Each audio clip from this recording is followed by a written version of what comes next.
My wife's new boyfriend punched my son in the face. Blood everywhere. My wife spat, he deserves more. I tried to take him to the hospital. Her father took my car keys. You are not going anywhere, he said. I looked at him and smiled. Then he noticed what was in my hand. Chapter 1, The Foundation. Benjamin Rodas had built his life on 3 principles: loyalty, discipline, and consequences. At 42, he stood 6 feet 3 inches with silver threading through his dark hair and scars that told stories he'd never share. His security consulting firm, Rhodes Protection Services, catered to high-profile clients who needed more than standard security. They needed a man who understood that sometimes the best defense was a devastating offense.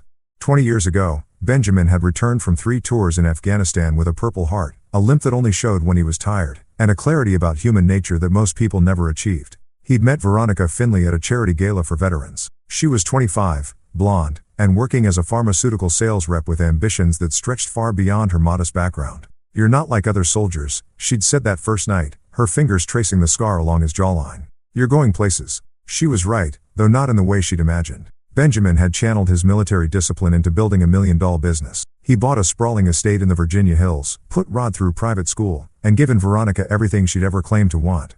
But somewhere along the way, everything had stopped being enough for her. Rod Rodas, now 16, had inherited his father's build and his mother's ambition, though it manifested differently. Where Veronica craved attention and luxury, Rod sought achievement and respect. He excelled in wrestling, maintained a 4.0 GPA, and had already received preliminary interest from West Point. Benjamin saw himself in his son's dedication, and it was one of the few things that still brought him genuine pride. The marriage had been deteriorating for 3 years. Though Benjamin had chosen to focus on his business and his son rather than address it directly, Veronica's late nights, unexplained expenses, and growing distance weren't mysteries. They were simply problems he'd decided weren't worth solving. He'd learned in the military that sometimes you had to accept casualties to win a larger war. That philosophy was about to be tested. Austin Bradshaw entered their lives like a virus, slowly then all at once. At 34, he was a personal trainer at Veronica's gym, all flash and no substance. He drove a leased BMW, wore designer clothes he couldn't afford, and specialized in telling wealthy housewives exactly what they wanted to hear. His background was a carefully constructed lie. He claimed to be a former college football player when he'd actually dropped out sophomore year. Said he was working on a fitness app when he could barely manage his own finances. But Austin understood something Benjamin had forgotten. Veronica needed to feel special, desired, and above all, young. While Benjamin built empires, Austin built fantasies. And for a woman approaching 40 with a husband who treated her like a business partner, fantasy had become more appealing than reality. The affair had started 6 months ago with accidental meetings at the coffee shop near the gym. Austin would time his arrivals perfectly, always appearing just as Veronica finished her morning workout. He'd compliment her form, suggest better techniques, and gradually position himself as someone who truly understood her. By winter, they were meeting at a downtown apartment Austin borrowed from a friend. By spring, Veronica was transferring money from joint accounts to fund Austin's increasingly grandiose plans. And by summer, they were making plans that went far beyond affair.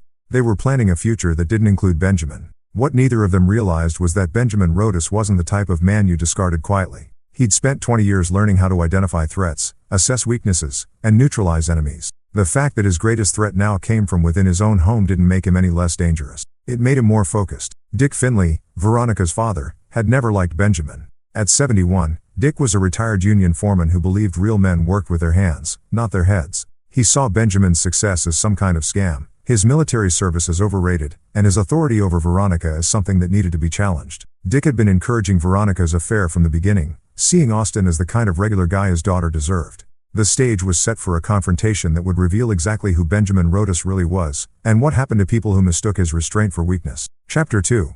Fractures. The first sign that Benjamin's controlled world was about to explode came on a Tuesday evening in late July. Rod burst through the front door of their Virginia estate. His wrestling gear bag slung over his shoulder, his face animated with excitement about an upcoming tournament. Benjamin was in his study reviewing security protocols for a senator's upcoming campaign events when he heard Veronica's voice from the kitchen. "We need to talk about Rod's wrestling." Benjamin closed his laptop and walked toward the kitchen, already sensing tension in his wife's tone. He found Veronica leaning against the granite counter, her gym clothes, telling him she'd just returned from another workout with Austin, though her hair was too perfect and her makeup too fresh for someone who'd actually exercised. "What about it?" Benjamin asked, noting how she avoided eye contact. "It's too expensive. The tournament fees, the equipment, the travel costs, it's adding up." Rod appeared in the doorway, his excitement fading as he processed the conversation. "But Dad already paid for the tournament. Coach says, I have a real shot at state this year." Veronica's jaw tightened. Well, maybe your father should have discussed it with me first before making financial commitments. Benjamin studied his wife's face, recognizing the signs he'd learned to read in hostile territory. The forced confidence masking desperation, the manufactured grievances designed to justify decisions already made. She wasn't concerned about money. She was creating distance, manufacturing conflicts that would make her eventual departure seem justified. The tournament fee was $400, Benjamin said quietly. You spent $600 at the spa last week. That's different. Ow. Veronica's face flushed. I don't have to justify every expense to you, Benjamin. We're supposed to be partners. The irony wasn't lost on him. Partners? While she was planning her exit strategy with Austin Bradshaw, she was lecturing him about partnership. Benjamin's military training had taught him to compartmentalize emotions, to observe and assess before acting. So, he observed the new jewelry. She thought he hadn't noticed. The way she'd started staying out later. The defensive anger that flared whenever he asked simple questions. You're right, he said. Finally, we are partners. Rod, go ahead with the tournament. Your mother and I can discuss finances later. Rod's relief was visible, but he still looked between his parents with the uncomfortable awareness that something larger was happening. At 16, he was old enough to sense the tension, but young enough to hope it would resolve itself. That night, after Rod had gone to bed, Benjamin made a decision that would change everything. He activated surveillance protocols he'd hoped never to use. The same digital monitoring systems he installed for clients who suspected corporate espionage or domestic threats. Within hours, he had confirmation of what he'd already known. Veronica's phone contained 6 months of communications with Austin Bradshaw, including photos, financial transactions, and plans for a future that didn't include Benjamin or Rod. But Benjamin didn't confront her. Instead, he began documenting everything with a methodical precision that had made him successful in both the military and business. Every lie, every transaction, every broken promise was cataloged and stored. He was building a case, though for what trial he hadn't yet decided. The breaking point came 3 weeks later. Benjamin had been in Washington for 2 days consulting with a cabinet member about security for an international summit. He'd returned home a day early, planning to surprise Rod with tickets to a Nationals game. The house was supposed to be empty. Veronica had told him she was visiting her sister in North Carolina and Rod was at wrestling camp. Instead, he found Austin Bradshaw in his kitchen making coffee with the expensive machine Benjamin had bought Veronica for Christmas. Austin was shirtless, wearing only boxers, completely comfortable in another man's home. The sheer audacity of it triggered something primal in Benjamin. Not jealousy, but the cold rage of a soldier who discovered an enemy had infiltrated his base. Austin jumped when he saw Benjamin's coffee mug slipping from his hands and shattering on the tile floor. Jesus, man, I didn't. Veronica said you're out of town. I was. Benjamin's voice carried the same calm tone he'd used when interrogating captured insurgents. Where is she? Upstairs shower. Look, this isn't what it's exactly what it looks like. Benjamin stepped closer, noting how Austin's fake confidence crumbled under direct confrontation. The question is, what you're going to do about it? Before Austin could answer, Veronica appeared at the top of the stairs wearing Benjamin's bathrobe. Her face went white when she saw her husband, but she recovered quickly, lifting her chin with defiance that would have been admirable if it weren't so misplaced. We need to talk, she said, descending the stairs with forced composure. No, Benjamin replied. We need to talk 6 months ago. Now we need to make decisions. The next hour unfolded like a military briefing. Cold, efficient, and utterly devastating. Benjamin laid out what he knew. Every detail, every lie, every financial transaction. He presented it without emotion, watching his wife realize that her affair hadn't been as secretive as she believed. I want a divorce, Veronica said finally, as if she were doing him a favor. Of course you do. Benjamin's smile held no warmth. The question is whether you get one on your terms or mine. That was when Austin made his fatal mistake.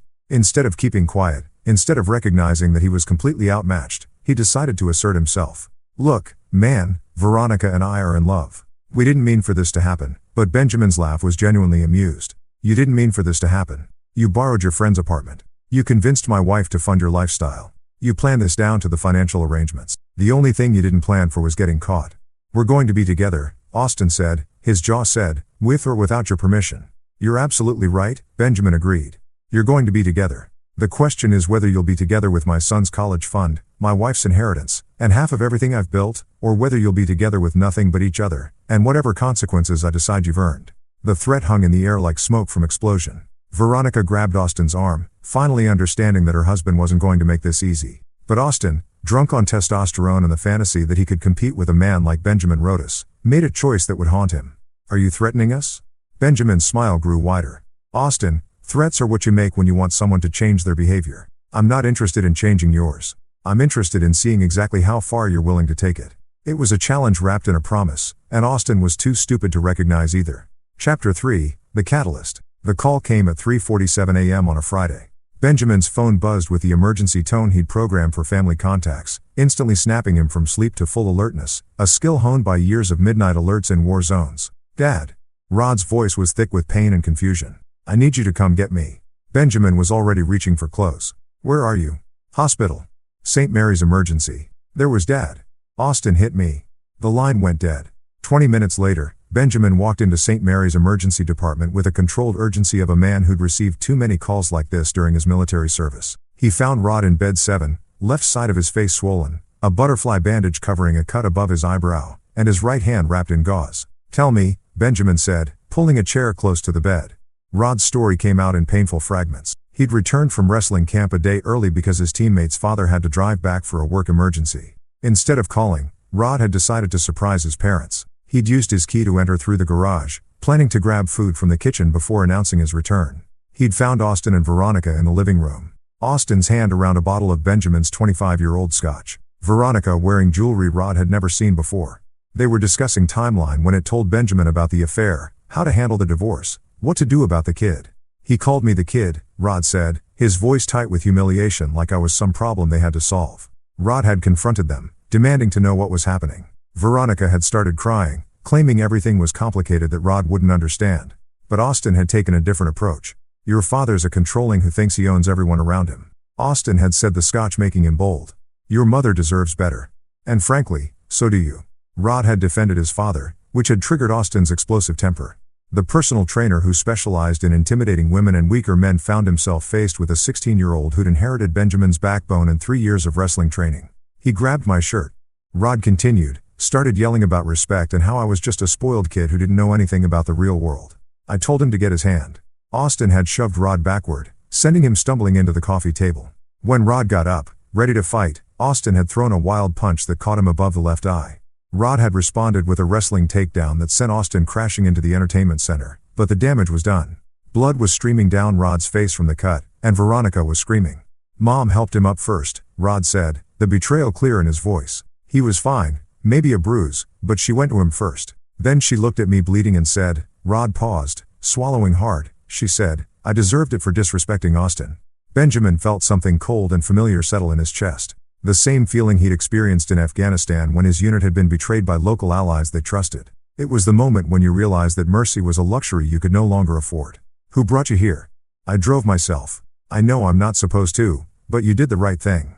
Benjamin reached out and gently touched his son's uninjured cheek. "Did you call the police?" Rod shook his head. "I thought about it, but she's still my mom." Benjamin understood. Rod was protecting the family unit even as it was being destroyed, showing more loyalty than the adults in his life. It was exactly what Benjamin would have done at that age, and exactly why Rod was going to get hurt if Benjamin didn't act. A knock on the door interrupted them. Benjamin turned to see Veronica and Dick Finley standing in the doorway. Veronica's eyes were red. Her makeup smeared, but she'd had time to compose herself. Dick looked like he'd been dragged from bed, his gray hair wild and his expression hostile. "Rod, honey, are you okay?" Veronica moved toward the bed, but Rod turned away from her. "Where's Austin?" Benjamin asked quietly. "That's not your concern," Dick said, stepping forward. "We need to talk about this situation." Benjamin stood slowly and Dick took an involuntary step backward. At 6 feet 1 inch and stocky from years of manual labor, Dick was used to intimidating people. But Benjamin's presence was different. Controlled, patient, and absolutely lethal. "The situation is that your daughter's boyfriend assaulted my son in my house," Benjamin said. "What did you want to discuss?" Rod provoked him. Veronica said quickly. "He came home and started making accusations, calling Austin names. He defended his father when Austin insulted me." Benjamin cut her off. "And you think he deserved to be punched for that?" Austin was protecting himself. Rod attacked him first. Benjamin looked at his wife with the clinical detachment he'd once reserved for enemy combatants. "Rod weighs 170. Austin weighs 220 and makes his living teaching people how to fight. You're telling me a grown man was protecting himself from a 16-year-old boy by punching him in the face?" "It was an accident," Dick said. "These things happen when tempers flare." "You're right." Benjamin agreed. "They do happen. And now we all get to live with the consequences." Something in Benjamin's tone made Veronica nervous. "What do you mean?" Benjamin looked down at Rod, then back at his wife. "I mean that you and Austin just crossed a line you can't uncross. Rod is my son and anyone who hurts him hurts me and I don't forgive people who hurt me." "Are you threatening my daughter?" Dick stepped closer, His chest puffed out. Benjamin smiled. Dick, if I were threatening your daughter, you'd know it. This is me explaining reality. Your daughter chose Austin Bradshaw over her own son. She watched a grown man assault the child and decided the child was at fault. That choice has consequences. You can't. Veronica started. I can't. What? Benjamin's voice remained perfectly calm. I can't protect my son. I can't respond when someone assaults him in my own home. I can't hold people accountable for their actions. The hospital room fell silent except for the hum of fluorescent lights and distant conversations from the hallway. Finally, a doctor appeared to discharge Rod, providing instructions for caring for his injuries and follow-up appointments. As they prepare to leave, Dick made one final mistake. You take Rod home and cool off, he said, pointing a thick finger at Benjamin. Veronica's coming with me. We'll sort this out like adults tomorrow. Benjamin looked at Dick for a long moment, then at Veronica, who was avoiding eye contact with both her husband and her son. You're right, Benjamin said finally. We will sort this out. All of it. As they walked toward the parking garage, Rod limping slightly from a bruised hip, Benjamin made a decision that would change all their lives forever. The time for measured responses and civilized solutions was over. Austin Bradshaw and everyone who supported him were about to learn what happened when you declared war on Benjamin Rodas. His phone buzzed with a text from an unknown number. This isn't over. You can't control everyone forever. Benjamin showed the message to Rod, who read it with growing anger. What are you going to do, Dad? Benjamin deleted the message and put his arm around his son's shoulders. I'm going to teach some people about consequences, and I'm going to make sure you never have to worry about Austin Bradshaw again. What about, Mom? Benjamin paused at the car, looking back at the hospital where his marriage had officially ended. Your mother made her choice, son. Now she gets to live with it. Chapter 4. The Reckoning. Benjamin spent the next 3 days in his study, emerging only to check on Rod and to maintain the appearance of normal routine. But behind a closed door, he was conducting war planning with the same methodical precision that had made him legendary in military circles. The surveillance equipment he'd installed throughout the house had captured everything. Austin's assault on Rod, Veronica's immediate defense of her lover and the callous way they discussed handling the situation afterward. But Benjamin wasn't interested in legal justice. The courts would give Austin a slap on the wrist for simple assault, and Veronica would walk away with half of everything he'd built. No, this required a different kind of justice. Blake Cheney knocked on the study door Friday evening. Benjamin's former sergeant had joined Roads Protection Services after his own military discharge, bringing skills that weren't advertised on the company website. Blake was the man Benjamin called when clients needed problems solved quietly and permanently. You asked me to dig into Austin Bradshaw, Blake said, settling into the chair across from Benjamin's desk. This guy's a walking disaster. Blake laid out a comprehensive file. Austin's real name was actually Angel Gray, changed after a series of bad debts and legal troubles in Texas. He'd been married twice, both times to women with money. Both times leaving them financially devastated. His personal training certification was expired. His apartment was 3 months behind on rent, and he owed money to some very unpleasant people in Baltimore. Gets better, Blake continued. He's been running the same con on 3 other women at that gym, promising them new lives while draining their accounts. One of them, Celia Carney, lost her kids' college funds. Another one, Leah Gorman, had to move back in with her parents. Benjamin studied the photographs Blake had taken. Austin meeting with different women, accepting cash payments, making promises he had no intention of keeping. What about Veronica? She's not his first rich wife to fall for the act, but she might be his last. He's got credit cards in her name, access to joint accounts, and she's been transferring money to cover his gambling debts. Your wife's not just having an affair. She's being systematically robbed. But Benjamin felt no satisfaction at this revelation. Veronica's victimization didn't excuse her betrayal of Rod, and it certainly didn't excuse watching her lover assault their son. There's something else, Blake said, his voice grim. Angel's got a history of violence against kids. Nothing that stuck in court, but 3 different complaints from ex-wives about him hitting their children. Your boy wasn't the first. Benjamin closed the file, his decision crystallizing. I want you to arrange a meeting with who? Everyone. Austin, Veronica, Dick, tomorrow night. The warehouse on Industrial Road. Blake, raise an eyebrow. The one with the soundproofing. That's the one, boss. Whatever you're planning, I'm not planning anything, Benjamin said quietly. I'm going to give them exactly what they want. A chance to be together forever. Saturday night arrived with unseasonable cold for July. Storm clouds gathering over the Virginia hills like an omen. Benjamin had sent carefully crafted messages to each of his targets, using different approaches to ensure their attendance. To Austin, I have a business proposition that could solve all your money problems. Come alone. To Veronica, Rod wants to talk to you. He's ready to apologize. To Dick, your daughter needs your help with something important. The warehouse was one of several properties Benjamin owned through shell companies, officially used for storing client equipment, but equipped with features most storage facilities didn't require. Digital surveillance systems, soundproof walls, and multiple exit points that could be controlled remotely. Austin arrived first, his BMW looking out of place in the industrial district. He entered through the main door to find Benjamin waiting in the center of the empty space, illuminated by a single overhead light. "Where's the client?" Austin asked, his voice echoing in the vast space. "There is no client," Benjamin replied. "There's just us." Austin's confusion turned to nervousness as he realized they were alone. "Look, man, about what happened with Rod." "What happened with Rod is that you assaulted a 16-year-old boy in his own home," Benjamin said, his voice carrying easily through the space. "What happens next depends on how honest you want to be about who you really are." "I don't know what you mean," Benjamin smiled. "Angel Gray, born in Dallas, married to Rebecca Harrison until you cleaned out her bank account.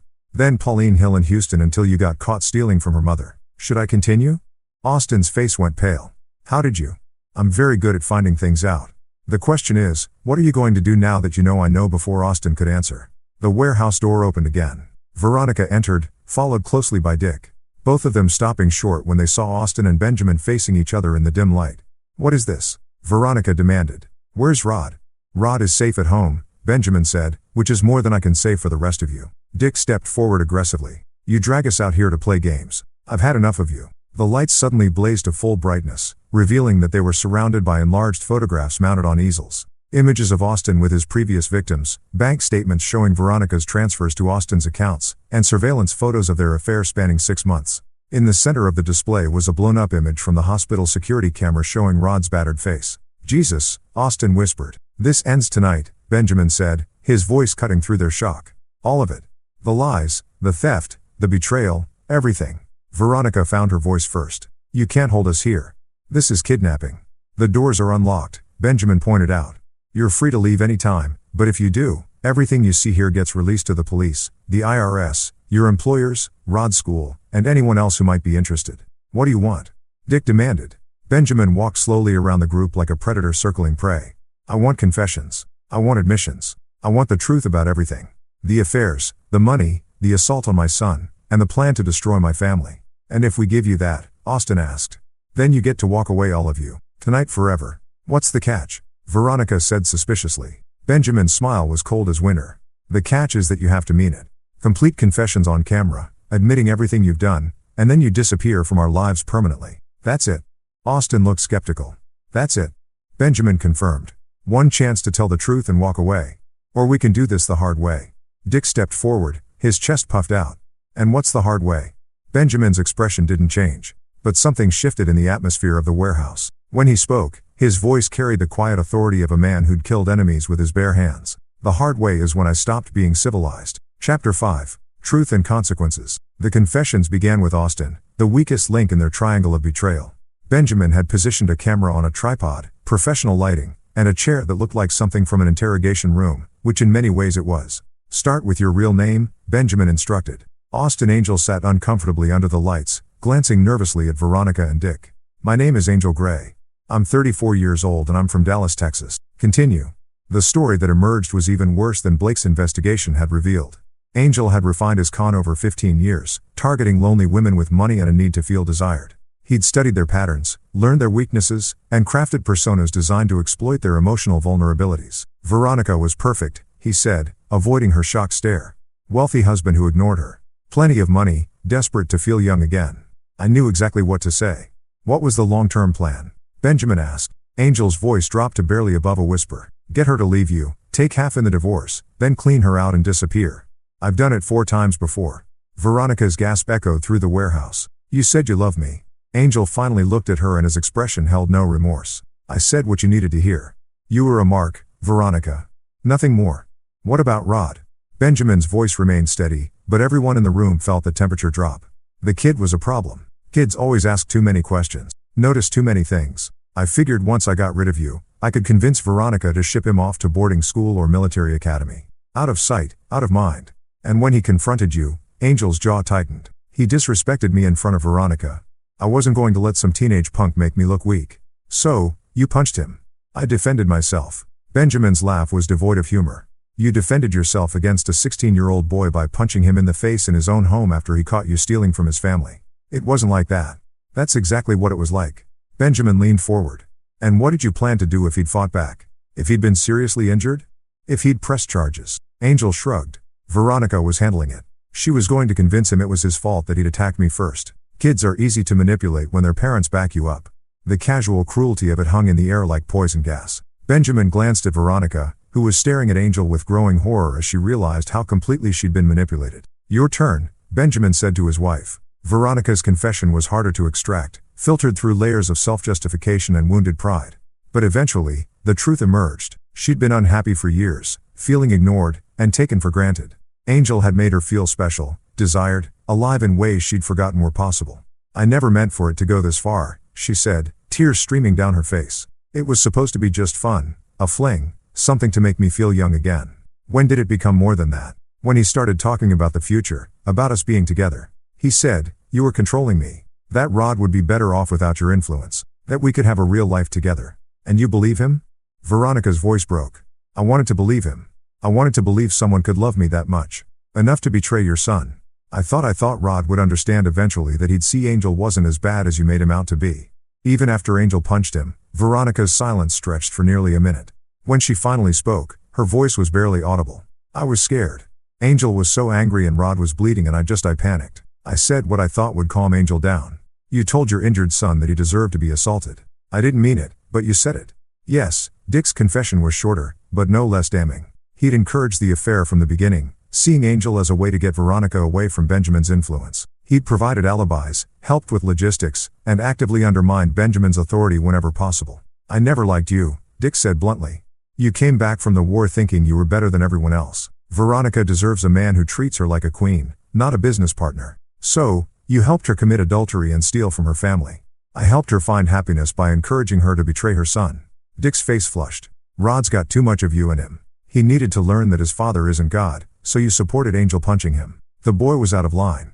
Someone needed to put him in his place. Benjamin turned off the camera and stood silent for several minutes, processing what he'd heard. 3 adults had systematically betrayed a 16-year-old boy, justified assault against him, and planned to destroy his family for money and selfish gratification.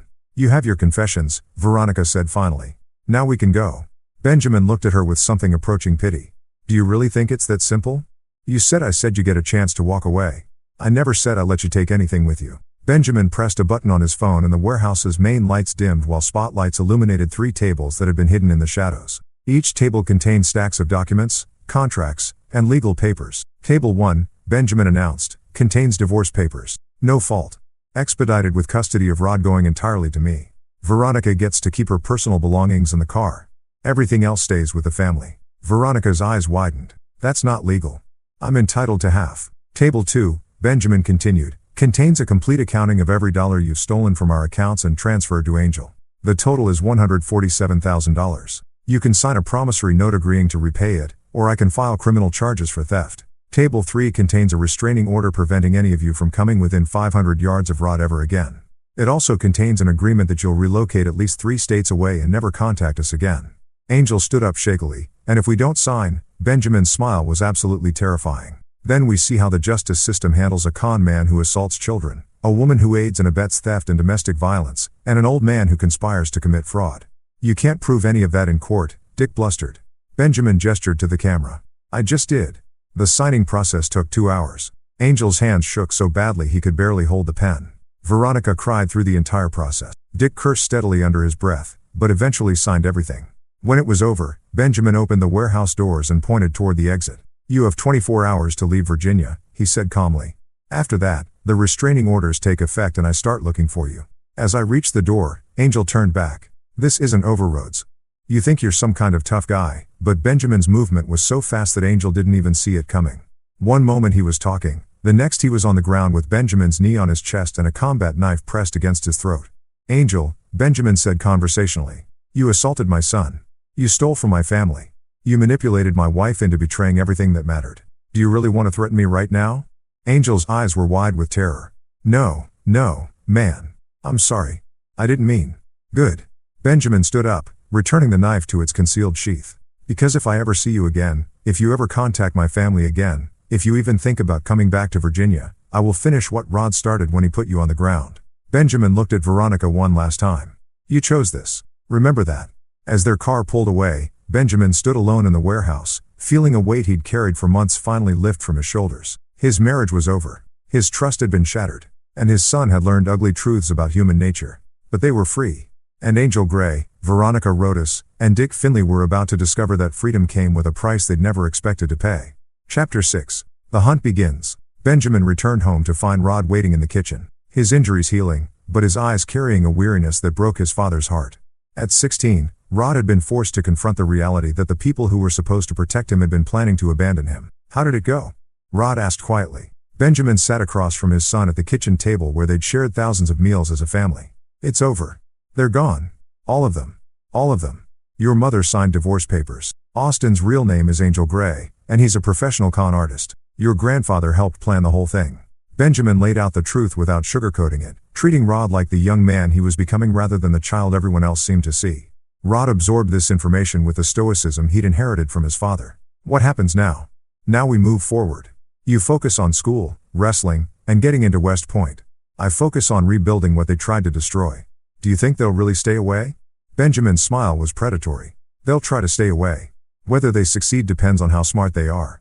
The answer to that question came sooner than expected. 3 days after the warehouse confrontation, Blake Cheney knocked on Benjamin's office door with an expression that promised bad news. They're not gone, Blake reported. Veronica is staying at a hotel downtown.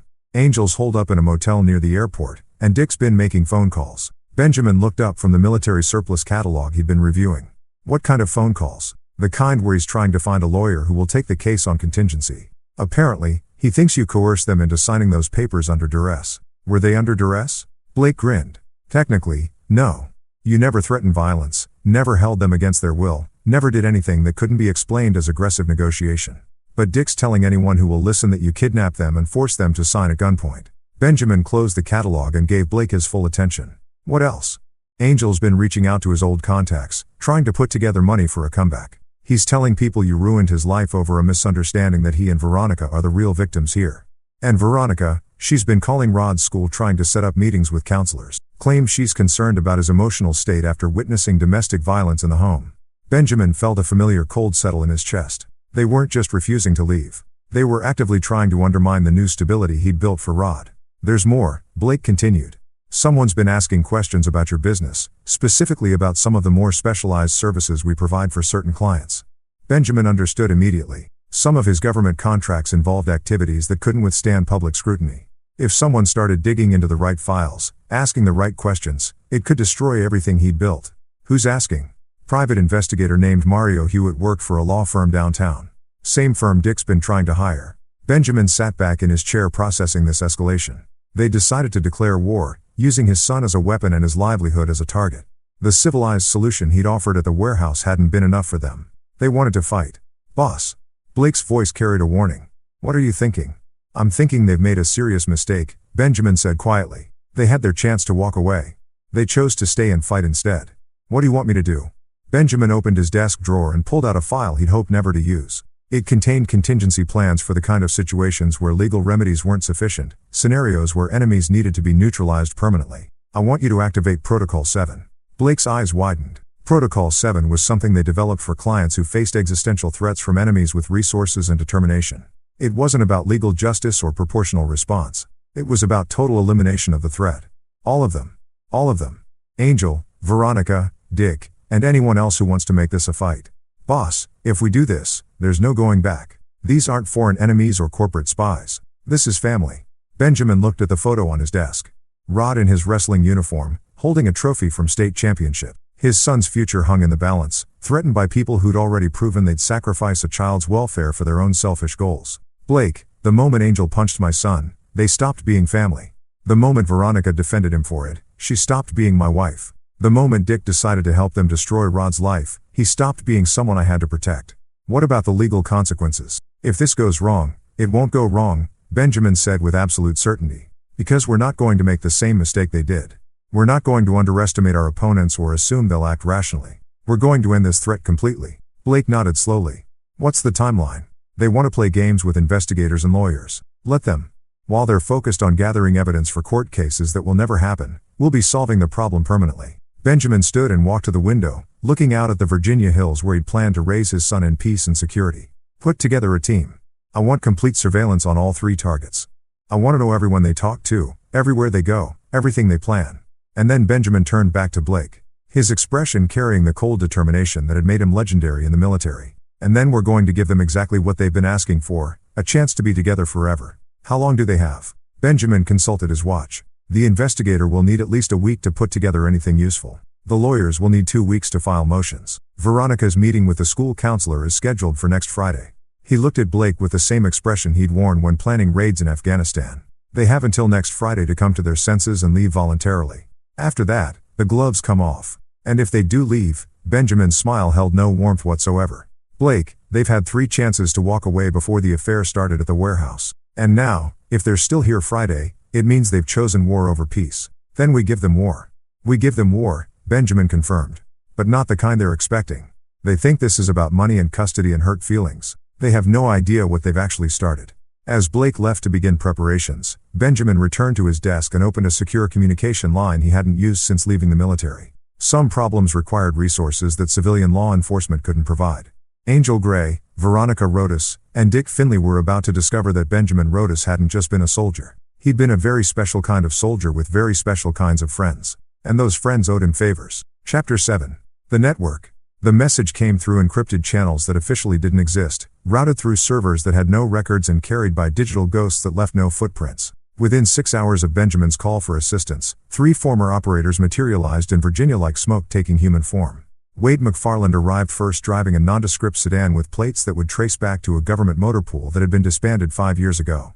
Wade had been Benjamin's spotter in Afghanistan, a sniper whose patience was measured in days and whose accuracy was measured in dead enemies. Now he ran a consulting firm that specialized in corporate intelligence, though his clients included alphabet agencies that needed problems solved quietly. Leo Norton came next, flying in on a private jet registered to a shell company in Delaware. Leo had been the team's demolitions expert, a man who could make anything explode, or more importantly, make explosions look like accidents. His civilian cover was an insurance investigator who specialized in industrial accidents, which gave him both access and alibis for asking uncomfortable questions. Jeffrey Barnes drove down from D.C. in a truck loaded with surveillance equipment that would make the NSA jealous. Jeffrey had been their communications specialist, able to intercept, decode, and manipulate any electronic signal.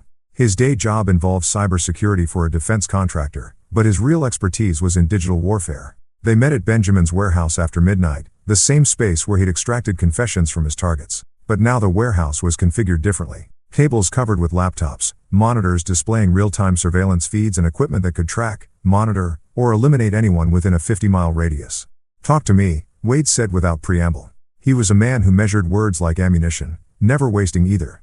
Benjamin laid out the situation, the affair, the theft, the assault on Rod, and the ongoing attempts to destroy his family and business. He showed them the confessions, the financial records, and the evidence of continued harassment. 3 targets, Leo summarized, amateur hour. "Don't underestimate them," Benjamin warned. "They're desperate, which makes them dangerous, and they've got nothing left to lose." Jeffrey looked up from his laptop. "They've got plenty to lose. Angel Gray has a sister in Phoenix who's been sending him money. Veronica's got a cousin in Miami who offered her a place to stay. Dick's got a pension and social security he can't afford to lose." "You've been busy," Blake observed. "I've been thorough," Jeffrey corrected. "These people aren't just isolated individuals. They're connected to a network of family and friends who could become problems if we're not careful." WDE studied the surveillance photos Blake had taken. "What's the objective? Neutralization, relocation, or elimination?" Benjamin considered the question carefully. In Afghanistan, the answer would have been simple. Eliminate the threat and move on.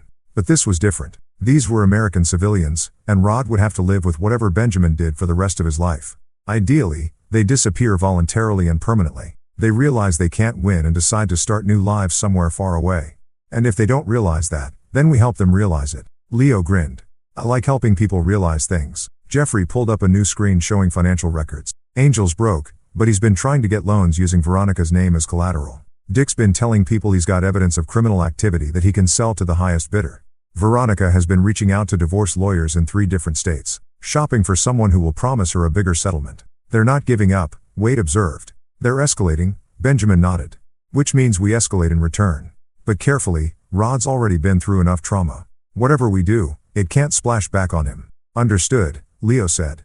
Clean, quiet, and with plausible deniability. They worked through the night developing what Jeffrey dubbed Operation Clean Slate, a multi-phase plan designed to eliminate the threat while providing Benjamin with unshakable alibis and Rod with complete protection. Phase 1 involved psychological pressure. Jeffrey would use his cybersecurity skills to make life increasingly difficult for all 3 targets. Credit reports that mysteriously developed errors. Hotel reservations that vanished without explanation. Phone numbers that stopped working at crucial moments. Nothing illegal, nothing traceable, just a steady erosion of their ability to function normally. Phase 2 involved social pressure. Wade would leverage his network of contacts to ensure that no lawyer would take their case, no investigator would accept their money, and no authority figure would take their accusation seriously. Again, nothing provable, just a gradual realization that the system wasn't going to help them. Phase 3 was where things got serious. If the first 2 phases didn't convince them to leave voluntarily, Leo would begin creating accidents that would make staying in Virginia increasingly hazardous to their health. Car troubles, gas leaks, electrical problems, the kind of mishaps that happen to people who ignored clear warnings. And if none of that works, Blake asked. Benjamin's expression hardened. Then we moved to phase 4, which is, whatever it takes to protect my son. The plan went into effect immediately. Jeffrey began his digital assault before dawn, targeting Angel first. By morning, Angel's credit cards were flagged for suspicious activity. His hotel reservation had been canceled due to a computer error and his cell phone service had been temporarily suspended pending verification of account information. Angel spent the day in increasing frustration trying to resolve problems that had no solution because they'd been created by someone who understood systems better than the people who built them. By evening, he was stranded at a different hotel, paying cash for a room that cost twice as much as his cancel reservation. WDE's part of the operation was more subtle, but equally effective. The lawyer Dick had been trying to hire suddenly decided his firm was too busy to take new cases. The private investigator who'd been asking questions about Benjamin's business discovered that his license was under review for irregularities in previous cases. The school counselor, Veronica, was informed by her supervisor that meeting with non-custodial parents required additional authorization. By Friday afternoon, all 3 targets were experiencing the kind of systematic bad luck that paranoid people blamed on conspiracy, and rational people attributed to coincidence. But Benjamin knew they weren't rational people. There were desperate people who had already shown they'd blame others for problems they created themselves. The breaking point came Friday evening. Rod was at wrestling practice, safely surrounded by teammates and coaches who'd been quietly informed to watch for any unusual activity. Benjamin was in his office monitoring surveillance feeds when Blake burst through the door. "We've got a problem," Blake announced. "Angel just showed up at the school." Benjamin's blood went cold. "Rod's at practice." "I know, but Angel doesn't. He's in the parking lot waiting for dismissal time. He's got something in his hand." Benjamin was already reaching for his keys. "What kind of something?" "Can't tell from the camera angle. Could be a phone. Could be a weapon." Benjamin's training kicked in. Overlaying calm calculation over murderous rage. "Alert Wade and Leo. Have them converge on the school. Jeffrey, I want every electronic device within a mile of that parking lot monitored." "What about the police?" "No police. Angel hasn't actually done anything yet. And if we involve law enforcement, it becomes a public incident. Rod doesn't need that kind of attention." Benjamin drove toward the school with controlled urgency. His mind cycling through possibilities and responses. Angel was either there to confront Rod directly, to gather intelligence for some larger plan, or to create a scene that would support Veronica's claims about Benjamin's domestic violence. None of those options were acceptable. His phone buzzed with an update from Wade. "Target is on foot, moving toward the gym entrance, still carrying unknown object." Benjamin's hands tightened on the steering wheel. Angel Gray had just crossed the line from nuisance to active threat. And Benjamin Rodas had spent 15 years learning how to neutralize active threats. Phase 4 was about to begin. Chapter 8, The Predator. Benjamin arrived at the school to find Angel standing near the gymnasium entrance, his posture tense and agitated. From a distance, he looked like any other parent waiting for pickup. But Benjamin's trained eye caught the subtle signs. The way Angel kept checking his phone, the nervous energy in his movements, and most importantly, the fact that he was positioning himself to intercept students as they left practice. WDE's voice crackled through Benjamin's earpiece. "Target has been here for 20 minutes. He's been asking other parents about Rod's schedule." "Where are you positioned?" "Northwest corner of the parking lot. Leo's at the south entrance. Jeffrey's in a van monitoring all communications in the area." Benjamin parked and activated his own comms unit. "Jeffrey, what's Angel been doing on his phone?" "Multiple calls to Veronica and Dick. Last conversation was heated. For what I could intercept, they're pressuring him to get something concrete on you and Rod. Something they can use in court." Benjamin understood immediately. Angel was here to provoke an incident, to get Rod angry enough to do something that could be filmed and used as evidence of the violent household Veronica was claiming existed. It was a desperate plan, but desperate people made dangerous enemies. "Wade, can you get a clear shot if needed?" "Affirmative, but there are too many civilians around for anything dramatic." Benjamin checked his watch. Practice would end in 10 minutes and Rod would emerge from the gym with his teammates. If Angel was planning to confront him, it would happen then, probably in front of witnesses who could testify about whatever incident Angel was trying to create. "New plan," Benjamin said into his comm. "Leo, I need you to create a distraction. Something that draws attention away from the gym entrance. What kind of distraction? Use your imagination. Just make sure it's not permanent. Benjamin got out of his car and began walking toward the school, taking a route that would bring him to Angel's position from behind. He moved with the patient stalking pace he perfected in Afghanistan, using parked cars and landscaping to mask his approach. Angel was too focused on the gym entrance to notice the predator closing in behind him. 2 minutes before practice was scheduled to end, Leo's distraction materialized in the form of a small electrical fire in the school's main parking lot. Sparks began shooting from transformer box and a sharp smell of burning electronics filled the air. Parents began gathering around the spectacle, cell phones appearing to record the minor emergency. Angel turned toward the commotion, momentarily distracted, and Benjamin used that moment to close the final distance between them. "Hello, Angel." Angel spun around, his face going white when he saw Benjamin standing less than 3 feet away. "Jesus, you scared me. What are you doing here?" "I'm picking up my son." "The question is, what are you doing here?" Angel's eyes darted toward the gym entrance where the first students were beginning to emerge. I wanted to talk to Rod to apologize for what happened." "Apologize?" Benjamin's voice carried no emotion whatsoever. "You mean apologize for assaulting him in his own home?" "It was an accident, man. I never meant to hurt him." Benjamin studied Angel's face, noting the micro-expressions that revealed the lie. In interrogation training, he learned to read the subtle signs that separated truth from deception, and Angel Gray was broadcasting dishonesty like a neon sign. "Show me your hands," Benjamin said quietly. "What? Your hands? Show them to me." Angel hesitated, then slowly revealed his right hand, which had been concealed in his jacket pocket. He was holding a cell phone with the camera app open, positioned to record whatever confrontation he'd been planning to provoke with Rod. "Planning to make a movie?" Benjamin asked. "I don't know what you mean." Benjamin reached out and gently took the phone from Angel's unresisting grip. With practiced efficiency, he deleted the camera app and handed the device back. "You have 10 seconds to get in your car and leave," Benjamin said conversationally. "After that, I'm going to assume you're here to threaten my son, and I'm going to respond accordingly." Angel's voice cracked. "You can't threaten me. There are witnesses everywhere." Benjamin smiled. "Angel, I haven't threatened you. I've stated a fact. In 8 seconds, if you're still standing here, I'm going to conclude that you represent an active threat to a minor child, and I'm going to neutralize that threat." "You're crazy." 5 seconds. Angel looked around desperately, realizing that the other parents were still distracted by Leo's electrical fire and wouldn't notice anything that happened near the gym. Benjamin had positioned himself so that Angel's back was to the building, making it impossible for anyone to see his face or read his lips. 3 seconds. Angel broke. Okay, I'm leaving. But this isn't over, Rhodes. Veronica is going to get her son back, and you're going to. Benjamin's movement was so fast that Angel never saw it coming. One moment he was talking, the next he was pressed against the gymnasium wall with Benjamin's forearm across his throat and a combat knife positioned just below his left ear. "Angel," Benjamin whispered.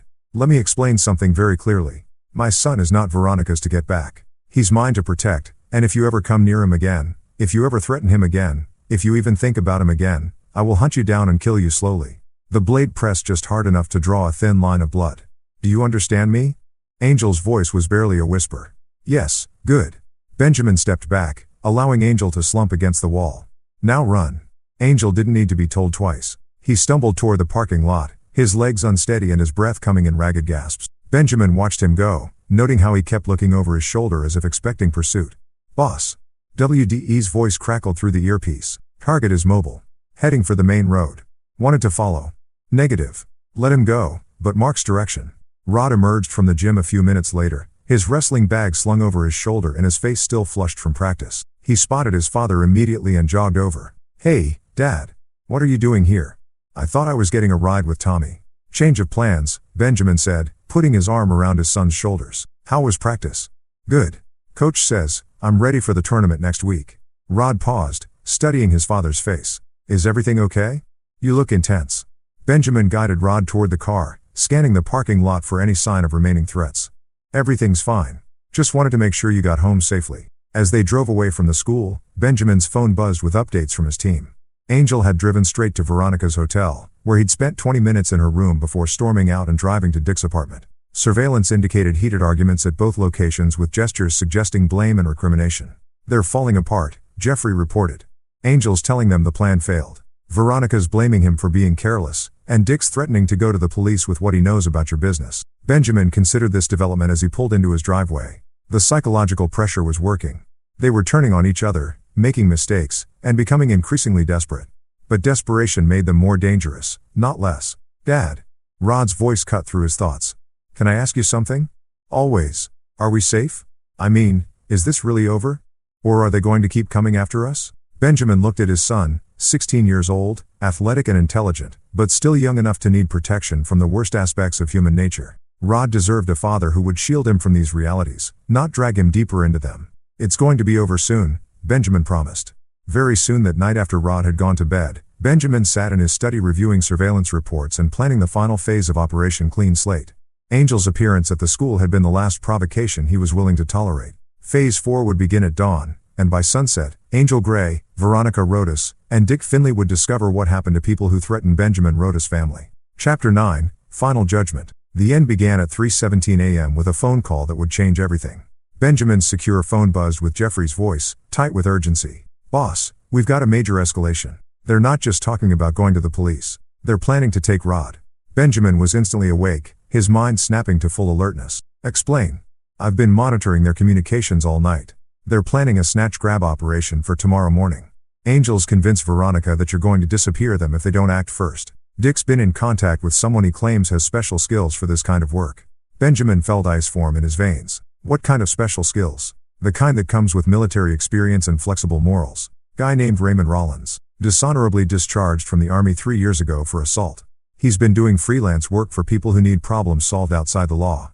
The situation had just transformed from a family dispute into active warfare. They weren't just trying to hurt Benjamin anymore. They were planning to kidnap his son. "Where's Rod now?" "Safe in his room. I got passive surveillance on the house perimeter and Wade's positioned in the woods with Overwatch. No movement detected." Benjamin was already dressing. His movements economical and purposeful. Time frame. They're planning to hit the house at 0800 when Rod leaves for his morning run. Rollins has been casing the neighborhood for 2 days, learning the routine. Then we end this tonight. All of it. Benjamin activated emergency protocols he'd hoped never to use. Within 20 minutes, Wade, Leo, and Jeffrey had converged on a warehouse that would serve as their operations center for the final time. Blake arrived with equipment that wasn't found in any civilian catalog. Military-era weapons, surveillance gear, and tools designed for neutralizing threats permanently. "Objective?" Wade asked, checking the action on a rifle that officially didn't exist. "Complete elimination of the threat," Benjamin replied.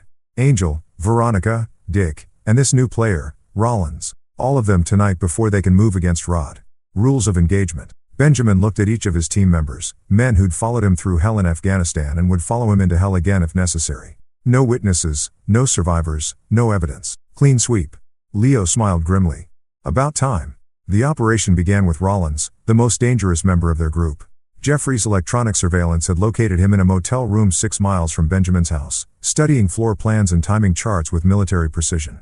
Unlike Angel, Veronica, and Dick, Rollins was a genuine threat, someone with training, equipment, and a willingness to use violence against children. Wade took point, approaching the motel with the patience of a professional hunter. Rollins had positioned himself in a corner room with clear sight lines and multiple escape routes. Smart tactics that would have worked against civilian opposition, but were merely interesting challenges for someone of WDE's caliber. The elimination was swift and silent. WDE sniper training had taught him to kill with single shots that left no evidence of struggle, and Rollins died without ever knowing he was being hunted. Jeffrey immediately began scrubbing electronic records, erasing any trace that Raymond Rollins had ever been in Virginia. Phase 1 complete, Wade reported. Target neutralized. Dick was next. Benjamin found Veronica's father in his apartment, drinking bourbon and reviewing legal documents that outlined their planned strategy for destroying Benjamin's life and business. Dick's military service had ended 30 years ago, and he'd grown soft and careless in civilian life. Benjamin entered through the balcony door that Leo had quietly disabled, moving through the apartment like a ghost until he was standing directly behind Dick's chair. "Hello, Dick." Dick spun around, bourbon splashing across the legal papers. "Benjamin, what are you doing here?" "I'm here to discuss Rod's future," Benjamin said quietly. "Specifically your plan to kidnap him tomorrow morning." Dick's face went white. "I don't know what you're talking about." Benjamin gestured to the documents scattered across the table. "These papers suggest otherwise. Financial arrangements for Rollins, custody transfer documents, escape routes through Mexico. Very thorough planning. You can't prove any of this." "I don't need to prove it," Benjamin replied. "I just need to stop it." Dick tried to stand, reaching for a hunting rifle mounted on the wall, but Benjamin's combat reflexes were faster than an old man's desperation. The confrontation lasted less than 30 seconds, ending with Dick slumped in his chair, eyes staring at nothing. Benjamin spent 10 minutes staging the scene to look like a heart attack brought on by alcohol and stress. By the time he left, Dick Finley had become another sad statistic. An elderly man who died alone, overwhelmed by personal problems he couldn't solve. Phase 2 complete, Benjamin reported. Proceeding to final targets, Angel and Veronica were together in her hotel room, planning the details of Rod's kidnapping with the desperate energy of people who knew they were running out of options. They'd chosen a downtown hotel specifically because they thought the public location would provide security, never realizing that Benjamin had stopped playing by civilian rules. Leo had prepared for this eventuality with characteristic thoroughness. The hotel's electrical system experienced a catastrophic failure at exactly 2 a.m., plunging the building into darkness and triggering fire alarms that sent guests streaming into the parking lot. In the chaos of evacuation, no one noticed the maintenance worker who entered through a service entrance and made his way to the 8th floor. Benjamin found them huddled in their room, arguing about whether to proceed with the kidnapping plan now that Rollins wasn't answering his phone. Angel was pacing frantically while Veronica sat on the bed with her head in her hands. Having second thoughts, Benjamin asked, stepping into the room. They both spun toward his voice, their faces showing the terror of prey animals who'd suddenly realized they were being hunted. Benjamin, Veronica whispered, "How did you? We're in a public hotel. There are people everywhere. The people are evacuating because of a fire alarm," Benjamin explained patiently. "And the security cameras are offline because of an electrical problem. We're quite alone." Angel backed toward the window. "Look, man, we can work this out. We were just talking, making plans for the future. You were planning to kidnap my son. That's not we wouldn't." Benjamin's expression stopped Angel's denials cold. "Angel, I've heard your phone conversations. I've read your documents. I know about Rollins, about the custody papers, about every detail of your plan. The only question now is how this ends." Veronica found her voice. "You can't just murder us. People will ask questions. There will be investigations." "What people?" Benjamin asked reasonably. "Dick's dead. Rollins is dead. You've alienated everyone who might have cared about you. Who exactly is going to ask questions?" The truth of it hit them like a physical blow. In their desperation to destroy Benjamin's life, they'd systematically cut themselves off from everyone who might have protected them. "Please," Veronica whispered. "I'm still Rod's mother." "No," Benjamin corrected gently. "You stopped being Rod's mother when you watched Angel assault him and decided he deserved it. You became something else then. A threat to my son's safety and happiness. He'll never forgive you for this," Angel said desperately. "When Rod finds out what you did, Rod will never know what I did," Benjamin replied. "Because there won't be anything to know. You're going to disappear just like you planned to make him disappear. The difference is that my disappearance will be permanent." The final confrontation was swift and efficient. Angel tried to fight, drawing on his physical training, but he was a fitness instructor facing a combat veteran. Veronica tried to run, but the door was locked and Benjamin controlled the only key. When it was over, Benjamin staged the scene with meticulous care. A murder-suicide triggered by desperation and guilt over their failed schemes. Angel's prints on the weapon. Veronica's prints on a suicide note. Confessing to adultery, theft, and child endangerment. Evidence of drug use that would explain their paranoid behavior. Financial records showing mounting debts and legal problems that provided clear motivation. By dawn, all 4 threats had been neutralized. Raymond Rollins was a heart attack victim in a motel. Dick Finley had suffered fatal cardiac arrest in his apartment. Angel Gray and Veronica Rodas were tragic lovers who destroyed themselves rather than face the consequences of their actions. Benjamin returned home as the sun was rising, entering through the back door as quietly as he'd left. Rod was still asleep, safe in his room, protected from truths he never needed to know.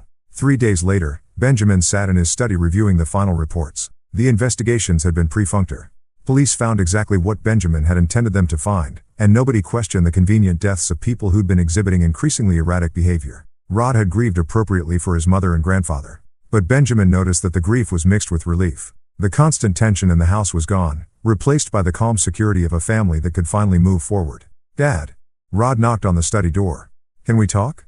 "Always." Rod entered and sat in the chair across from Benjamin's desk. "I know you didn't have anything to do with what happened to Mom and the others." Benjamin studied his son's face, noting the intelligence and awareness that made Rod so much like himself. "Why would you think I had anything to do with it?" "Because they were threatening us, and now they're gone. And you're the kind of man who protects his family no matter what it costs." Benjamin felt a surge of pride mixed with concern. Rod was perceptive enough to see the truth, but loyal enough not to speak it aloud. "What matters," Benjamin said carefully, "is that you're safe. That you can focus on school and wrestling and building the future you want without worrying about people who might hurt you. That's all that matters to you." "That's everything that matters to me." Rod nodded slowly. "Good, because I never want to see people like that again. People who would hurt family for money or revenge or just because they can." "You won't," Benjamin promised. "I'll make sure of it." 6 months later, Rod won the state wrestling championship and received a full appointment to West Point. Benjamin watched from the stands, seeing the young man his son was becoming. Strong, honorable, and absolutely loyal to the people who earned his trust. That night, as they celebrated Rod's victories, Benjamin allowed himself a moment of satisfaction. He'd faced the greatest threat his family had ever encountered and eliminated it completely. His son was safe, his future was secure, and no one would ever again be allowed to threaten what Benjamin Rodas had built. In the end, that was all that mattered. Family, loyalty, and the absolute certainty that some lines could never be crossed without paying the ultimate price. Angel Gray, Veronica Rodas, and Dick Finley had learned that lesson too late. Rod Rodas would never need to learn at all. This is where our story comes to an end. Share your thoughts in the comments section.